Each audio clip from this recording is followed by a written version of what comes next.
What's good? Happy Tuesday. Hope everybody's doing well. In this next video, I want to talk about riders who want to vape in your vehicle. Back to this morning, I pick up a guy from the airport and my gut feeling is telling me that he vapes.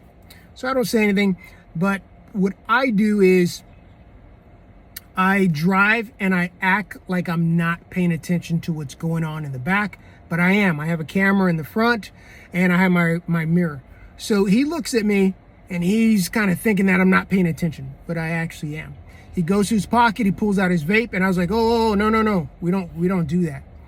And he apologized, and I said, the way that I was raised, if you're at anybody's house or you're in somebody's car or wherever you're at that's not yours, that you ask for permission. That's me. Maybe that's old school. That's the way my parents raised me. That's the way my grandparents raised me, man.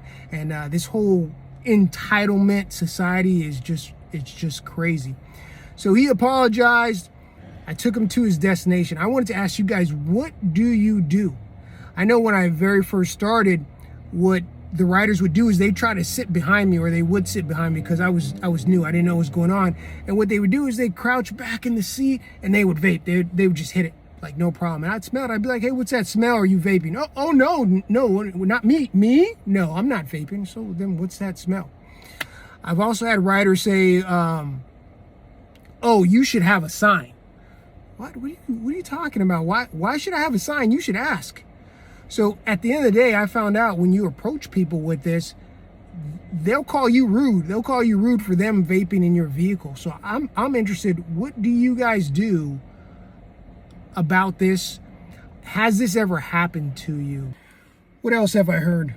I've heard, oh, I didn't know that I couldn't vape in your vehicle. I have a couple more notes.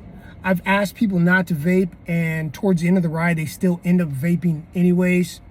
And what they'll do is they'll just leave me a 1-star, and then I'll 1-star them. But I don't know that Uber does enough.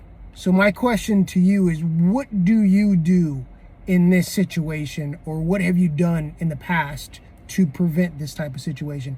Please leave your comments. I love reading them. Until next time, you guys be safe.